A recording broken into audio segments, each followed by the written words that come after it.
O Santos venceu na quinta rodada do Brasileirão. Bora conferir como foi.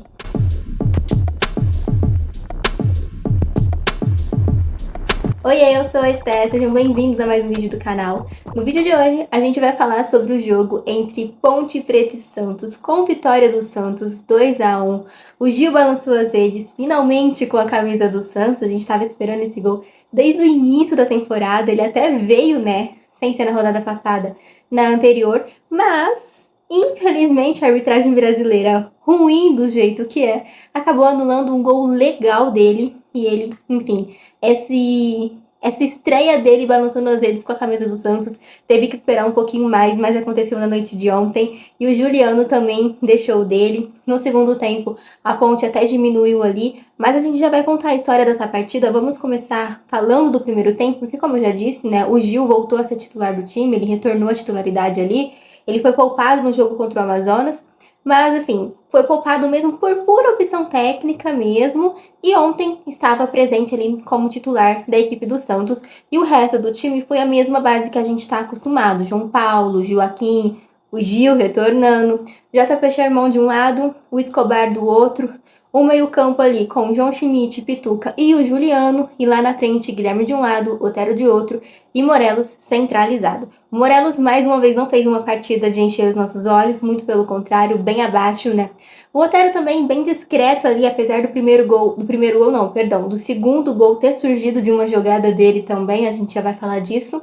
Mas falando ali do Guilherme especificamente, ele que sai aos 37 minutos porque ele acabou sentindo o posterior da coxa dele ali, e ele vai passar por exames hoje, inclusive, e a gente realmente espera que não seja nada grave, porque o Guilherme é um jogador muito importante para o jogo do Santos. Ontem, enquanto o Guilherme estava em campo, o Santos era um time.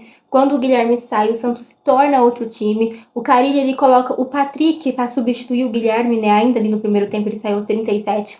E com a entrada do Patrick, o Santos, ele perde o jogador de velocidade dele, que seria o Guilherme, e coloca um jogador de meio campo ali que não tem a mesma característica do Guilherme. Ou seja, o Santos passa a não atacar tanto a Ponte Preta, passa a não assustar tanto a Ponte Preta e cai muito dentro da partida, e é onde a Ponte Preta cresce no jogo, né? Então, a ausência do Guilherme ontem, durante o final do primeiro tempo e boa parte do segundo tempo, fez muita falta. O Santos só volta a ser ofensivo mesmo, e a puxar contra-ataques e partir para cima mesmo da Ponte Preta, quando o cara ele faz a substituição, tirando o Morelos, que não estava fazendo nada na partida, e o Otero para a entrada do William Bigode e principalmente do Wesley ali pela ponta, né, que começa a puxar contra-ataque, que faz umas jogadas dele fantásticas pela ponta. Só que assim, no final do jogo, o time já tava meio cansado. E aí, quando chegava lá na frente, era só o Wesley lá na frente. Era muito difícil o resto do time acompanhar. Teve uma jogada, inclusive, que o Wesley ele faz uma baita de uma jogada, a hora que chega lá, ele cruza o Bigode, ele tá chegando na primeira trave, só que a bola vai pra segunda trave, não tem ninguém do Santos ali para tentar a finalização, porque tá todo mundo muito atrás. Então, a gente acaba perdendo essas oportunidades no final da partida, mesmo com o Wesley tentando criar ali pelo lado direito.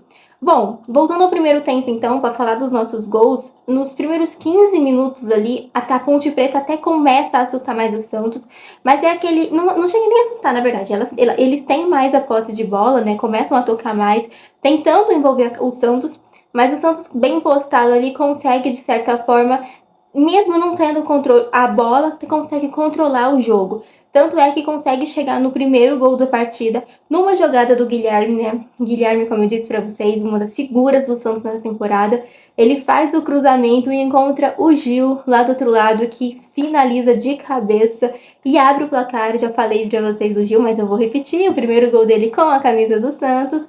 A gente estava esperando esse gol desde o Campeonato Paulista, para ser bem sincera. Eu realmente, toda vez que tinha escanteio, tinha falta, o Gil subia para a área, eu falei, meu Deus do céu, será que agora saiu o gol dele? E nunca saía, e ontem saiu, né, o gol do Gil ali na jogada do Guilherme.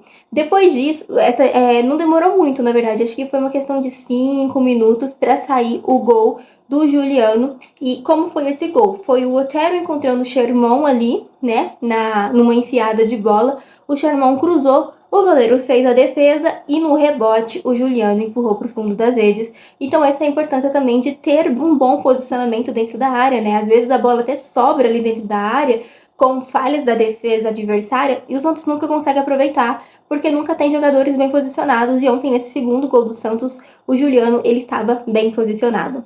Bom, depois disso, como eu disse para vocês, o Guilherme acabou se lesionando ali, né? Saiu do jogo e o time perdeu um pouco desse ímpeto ofensivo, já que não tinha nenhum jogador com tanta qualidade assim. Na verdade, não é nem com qualidade. Vamos falar com a característica ofensiva de velocidade. A gente tinha o Otero do outro lado, mas o Otero, como eu disse, ele estava um pouco apagado na partida, apesar dele ter participado desse segundo gol do Santos. Ele estava muito apagado na partida. O Otero não vem fazendo boas partidas, né? Ele vem jogando, mas jogando assim, com o seu brilho apagado. A gente sabe que ele pode entregar mais, porque a gente já viu ele entregando mais nessa temporada.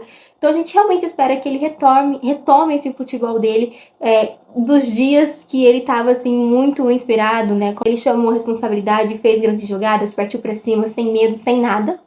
E, enfim, o primeiro tempo acabou nisso, né? 2-0 Santos, com o finalzinho ali, o Santos tendo caído de rendimento, né? Não só porque o Patrick entrou. O Patrick entrando, a gente não pode crucificar também a entrada do Patrick, porque, como eu disse, o Patrick, ele não tem as mesmas características do Guilherme. Então, mudou ali o jogador e mudou também as características.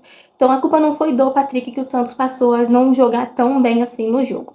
No segundo tempo, no início do segundo tempo, o jogo foi basicamente o mesmo do final do primeiro tempo, né? Com a Ponte Preta tentando mais, com a Ponte Preta tentando assustar mais o Santos. Só que assim, assustar mesmo, de finalizar uma bola, foi só o gol deles. Somente o gol deles.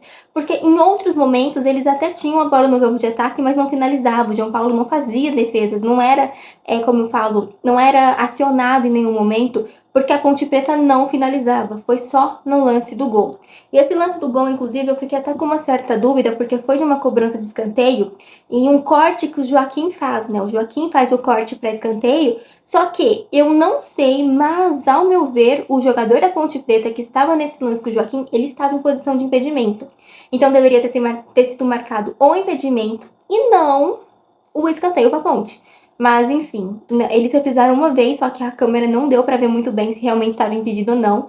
Foi marcado escanteio, e nesse escanteio, sim, teve falha ali do João Paulo, teve falha da nossa zaga, uma falha, assim, geral que acabou culminando ali no gol da Ponte Preta. Algo que não pode acontecer, né? A gente estava com 2-0 no placar, ok, um gol de diferença ainda. Só que ainda assim é bem preocupante, mas a gente poderia estar perdendo o jogo, a gente poderia estar empatando o jogo. Então, essa falha que a gente teve ali na defesa é uma falha bem boba, para ser sincero, o João Paulo saindo errado ali, não pode acontecer, porque a gente vai enfrentar jogos mais difíceis no campeonato e a gente não pode cometer erros bobos dessa forma, até porque a nossa defesa ela vinha muito bem no jogo, né? Como eu disse, a Ponte Preta estava rodando, mas não conseguia uma finalização, não conseguia chegar, porque a defesa estava funcionando de certa forma ali. E acabou saindo o gol ali da Ponte Preta. Depois desse gol, como eu disse, a Ponte Preta continua no ataque, né? Mas dessa mesma forma, só rodando a nossa área, mas nunca finalizando, nunca assustando, sem nenhum poder sem nenhuma criatividade, basicamente. E o Santos ali, acuado, até que o Carille resolve fazer as substituições, tirando o Morelos e Otero e colocando o William Bigode e o Wesley, né? Depois ele ainda faz outras substituições, tira os dois laterais, o Escobar e o Sherman para a entrada do Rainer e do Rodrigo Ferreira, e também muda as laterais ali, dando sangue novo para a equipe, e a gente começa a atacar um pouquinho mais ali. Quando os laterais entram, o Wesley até tem mais companhia lá na frente para fazer jogadas, o Rainer chegou várias vezes também lá na frente, o Rodrigo Ferreira também, mas antes disso era somente o Wesley e o William Bigode. Inclusive no primeiro lance do William Bigode quase ele faz um gol de letra ali, esse é um golaço, né? Porque teve um cruzamento e ele acabou finalizando ali, o goleiro fez a defesa. Mas, de qualquer forma, quando os laterais entram, é que o Santos começa a atacar um pouco mais ali mesmo, de fato, com o Wesley e com o Bigode, já que tem mais gente de sangue novo no jogo lá na frente para poder, enfim, tentar jogadas. Mas no fim não teve jeito, apesar da gente ter tido algumas oportunidades no final... Ai, meu olho, perdão. Apesar da gente ter tido algumas oportunidades no final do jogo ali, o jogo terminou 2-1 mesmo. E é isso, gente. De forma geral, foi isso. A gente viu que, infelizmente, o Santos depende muito desse jogador de velocidade, Porque se não tem ele, o Santos não consegue avançar, não consegue chegar no ataque, não consegue ser agressivo ali na parte ofensiva, né? Então a gente espera que o Guilherme não tenha sido nada grave com o Guilherme, que ele se recupere logo e que ele possa voltar. Eu não sei se ele vai estar à disposição na próxima partida já, mas assim, que ele possa voltar o quanto antes, porque ele é um jogador muito importante do nosso elenco.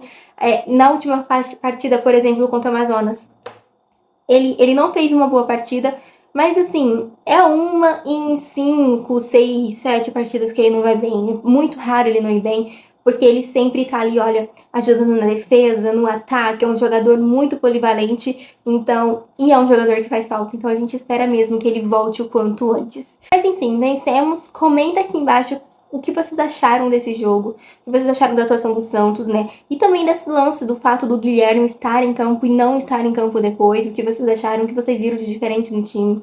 Vocês concordam com o que eu falei também, né? Que ele realmente fez falta depois que ele saiu, o time mudou totalmente a postura em campo. Comenta aqui embaixo que eu quero saber a opinião de vocês. Eu vou ficando por aqui e eu espero que vocês tenham gostado. Se você é novo por aqui ou se você já me acompanha há algum tempo, mas se não é inscrito, aproveita esse momento para se inscrever. Um beijo para vocês e até a próxima. Tchau!